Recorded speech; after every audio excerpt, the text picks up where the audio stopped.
This video is about whether Ken Stabler had better regular season statistics as a Raiders quarterback or if his predecessor, Darryl Lamonica, did. Who do you think had the statistical advantage? After watching the video, please leave a comment.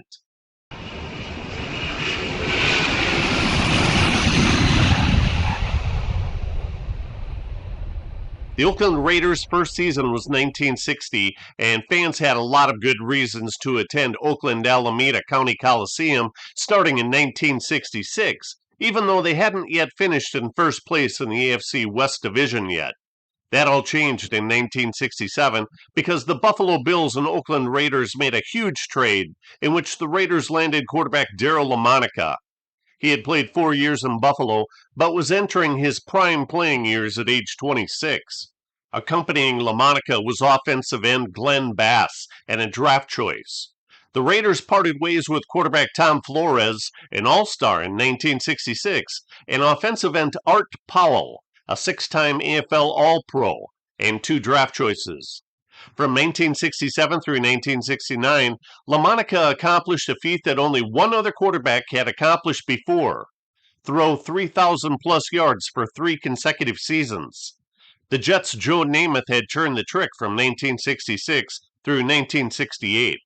However, Lamonica threw for over 3,200 yards in each of his 3-season span, which is an accomplishment that even Broadway Joe Namath couldn't match.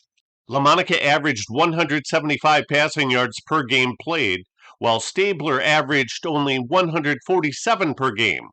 That 16% difference is a clear-cut advantage for Lamonica in that department. It's worth noting that Stabler only had one 3,000 passing yard season with the Raiders, even though he played in a 16-game schedule in 1978 and 1979, a schedule that was not afforded to Lamonica. How about touchdown passes?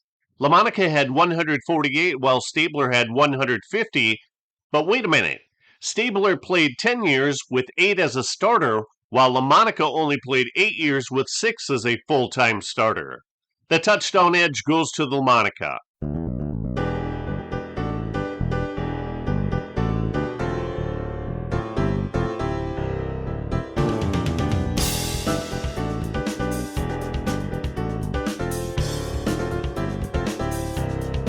Number 3 could make every throw in the book extremely well, not just the long bombs for which he was known.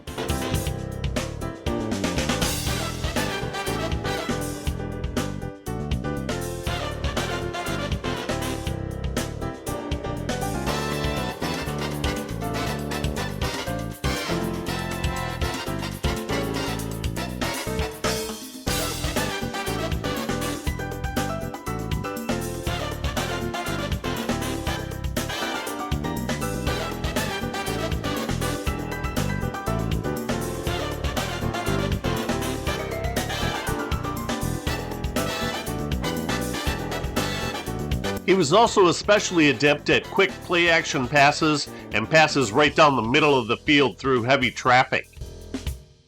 John Madden seemed to wonder how he was able to do it all so well. Lamonica was a 2-time AFL Player of the Year award winner while playing for the Raiders. While Lamonica had a Pro Bowl season in 1970, it was teammate George Blanda who was awarded the Associated Press's Athlete of the Year prior to the start of Week 14's game against the 49ers.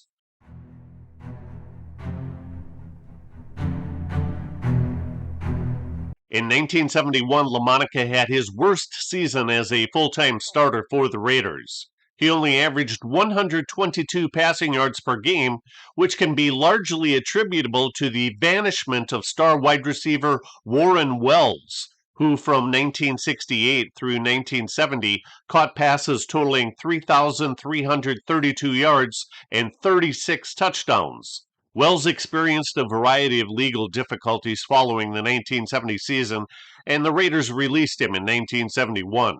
Raymond Chester was a Pro Bowl tight end as a rookie in 1970 through his 3rd NFL season in 1972, and while he had a fine yards per catch for a tight end, it paled in comparison to the 23.3 mark that Wells averaged over 4 seasons with the Raiders. Lamonica's frequent long throws led to ABC Monday Night Football commentator Howard Cosell to nickname Lamonica as the Mad Bomber. Lamonica's 14.6 yards per completion as a Raider is a high number, and his 14.9 career mark is the 7th highest all time. Stabler only managed 12.8 yards per completion, which is almost a full 2 yards less. Advantage Lamonica. The next category to be comparatively discussed is sack percentage. While both quarterbacks experienced aching knees at some point in their careers, Ken Stabler was sacked 53 more times than Lamonica. Stabler's 7.08 sack percentage is noticeably higher than Lamonica's 5.7%, which gives another nod to Lamonica in this category. In 1972's Week 1 game, Lamonica replaced starting quarterback Stabler and his backup George Blanda, and he compiled a perfect passer rating, 158.3, when he completed 8 of 10 passes for 172 yards and 2 touchdowns. He started the remaining 13 regular season games and made the AFC Pro Bowl team for the final time.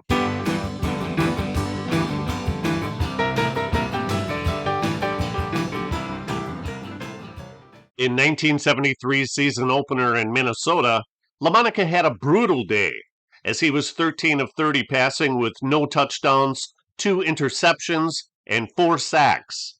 The 4-point favored to win Vikings won by exactly twice that number.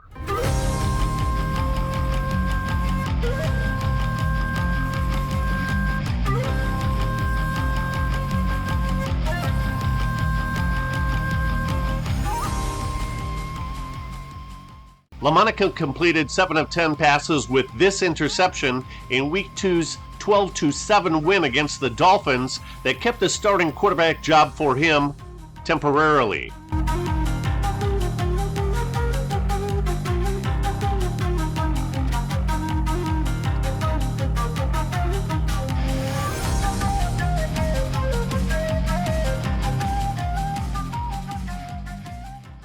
Against the Chiefs in Week 3, Lamonica was battered and only completed 4 of 12 passes with an interception and 3 sacks.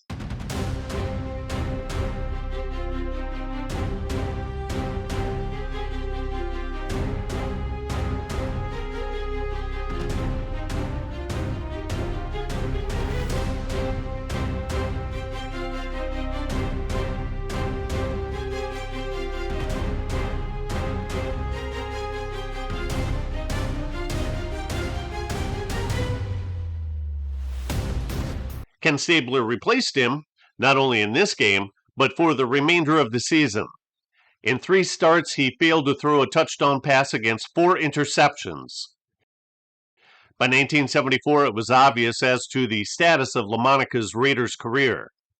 In Week 13 mop-up duty, he completed 2 of 7 passes with 3 interceptions.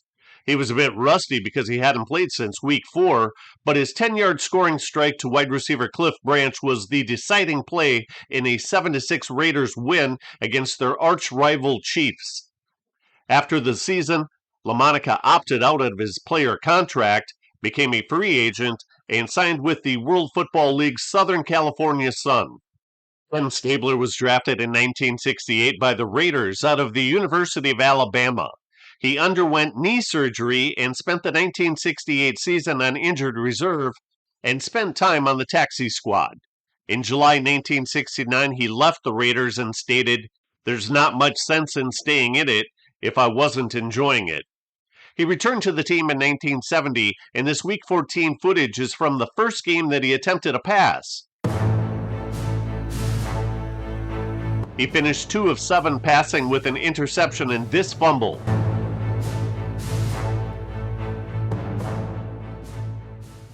His first pro start was in this 1971 Week 5 contest when he completed 11 of 15 passes for 99 yards in a 34-10 win. Bill Bradley intercepted him, one of an NFL leading 11 on the season for him.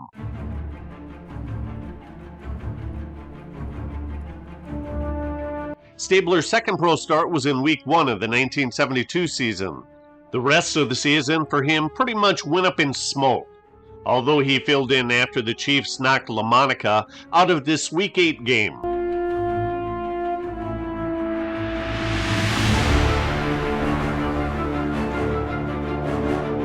In Week 14, he replaced an ineffective Lamonica and connected on 10 of 11 passes for 124 yards and this touchdown.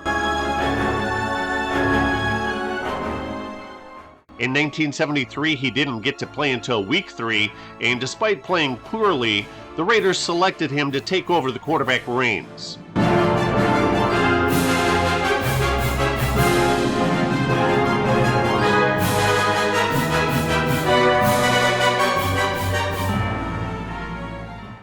He was finally the man, and he didn't disappoint.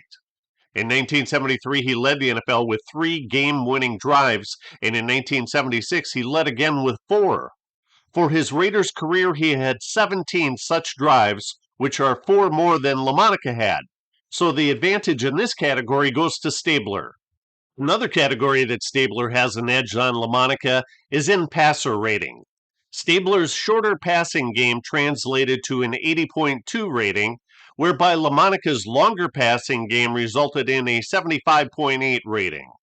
On October 28, 1973, Stabler established an NFL record for the highest passing percentage in a game with at least 20 passing attempts. He clicked on 25 of 29 passes for an 86.2% success rate.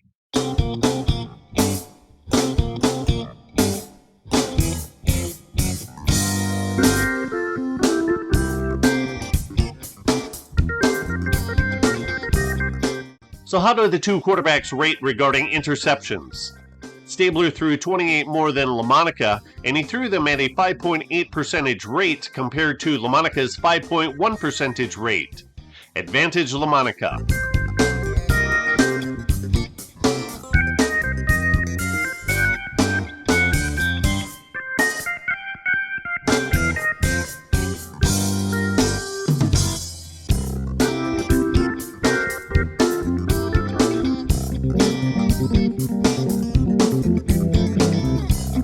Despite throwing 2 interceptions in this Week 4 game, Stabler threw 3 touchdown passes.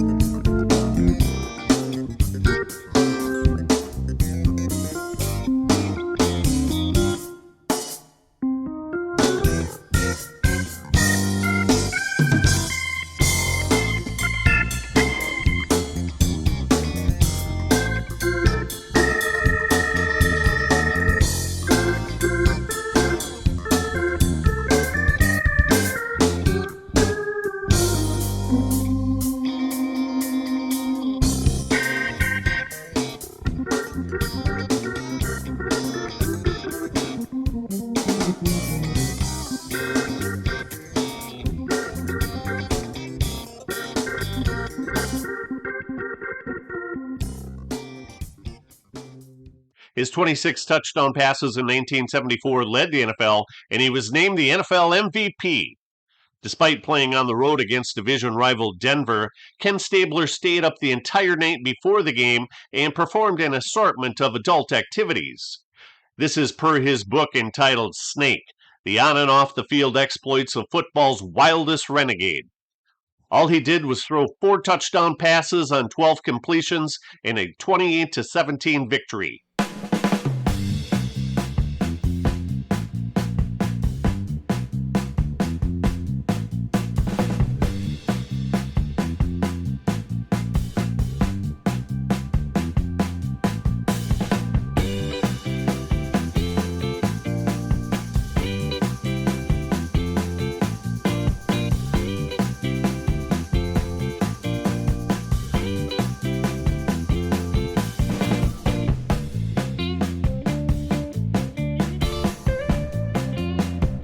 Four weeks later at home, he threw 4 more touchdown passes, this time on 16 completions in a 41-26 blowout win to run the Raiders' record to 10 wins and 2 losses. Speaking of winning, in 96 games started, Stabler won 69 games, which is a winning percentage of 72.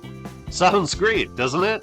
Well, Lamonica won 62 of 84 games starting for a 74 winning percentage. This category has a check mark in Lamonica's column, but I must note that from 1973 through 1977, Stabler had an absolutely remarkable 80.6 winning percentage.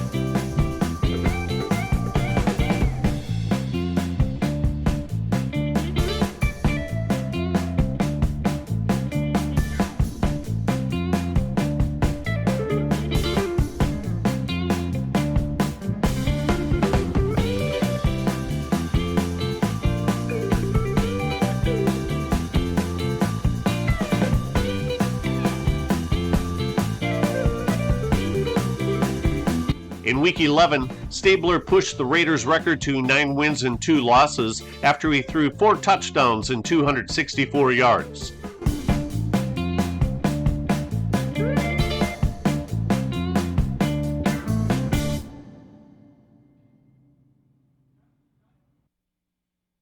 Overall, his 1975 season was a downer from his MVP season the year before, as he threw 16 touchdown passes with 24 interceptions.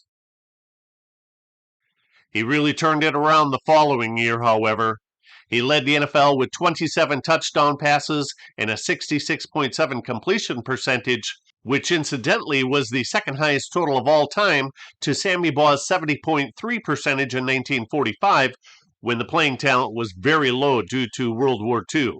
He also led the NFL with a 103.4 passer rating, which was the 9th highest mark of all time. Stabler's 9.4 yards per attempt also led the NFL, and quite frankly, in my opinion, he deserved to be named the NFL's MVP over the Colts quarterback Burt Jones, who won the award. Stabler had 4 rushing touchdowns and 137 rushing yards, while Lamonica had 6 and 307 respectively. A slight rushing advantage goes to Lamonica.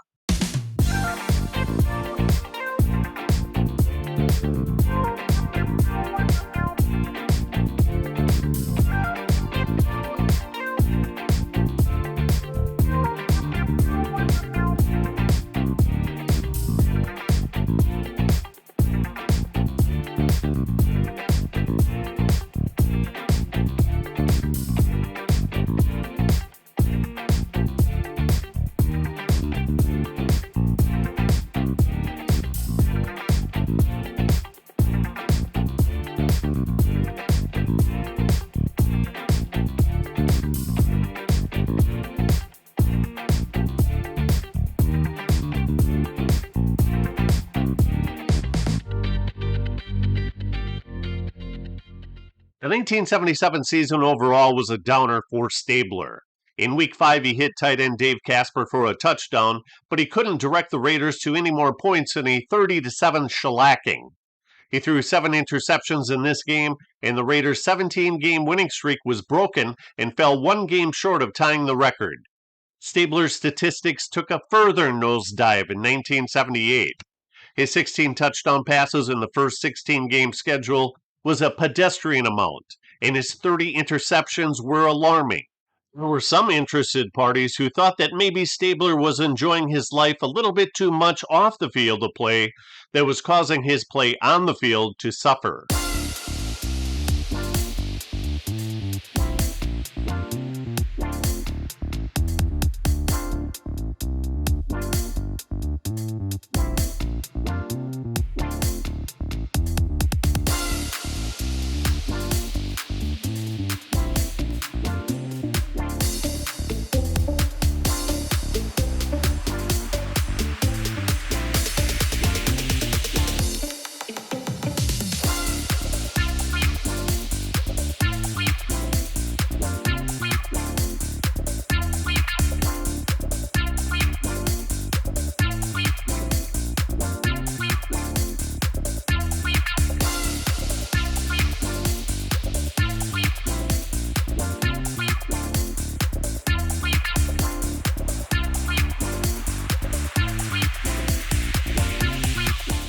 However, Stabler did display patches of brilliant crunch time play, like in Week 6, when for the third time in 6 games he led the Raiders to victory either on the final play in the last minute or in sudden death overtime.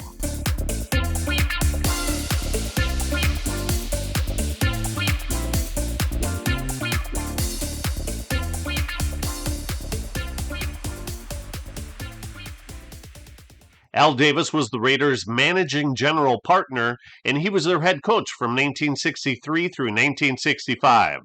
Big Al liked quarterbacks with a big throwing arm, so he got to talking with the Oilers' head coach Bum Phillips about their starting quarterbacks. Phillips also doubled as the Oilers' general manager, and talks became more frequent and fervent regarding a possible quarterback swap. Al Davis admired Dan Pastorini's nimbleness that bought more passing time, but mostly he loved his big throwing arm.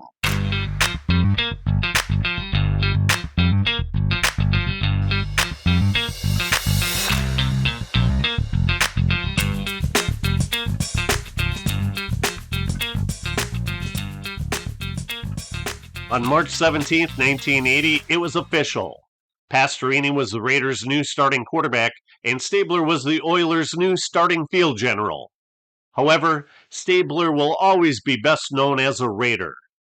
In the head-to-head statistical comparison with Lamonica, it was Lamonica, in my opinion, who won the majority of categories featured.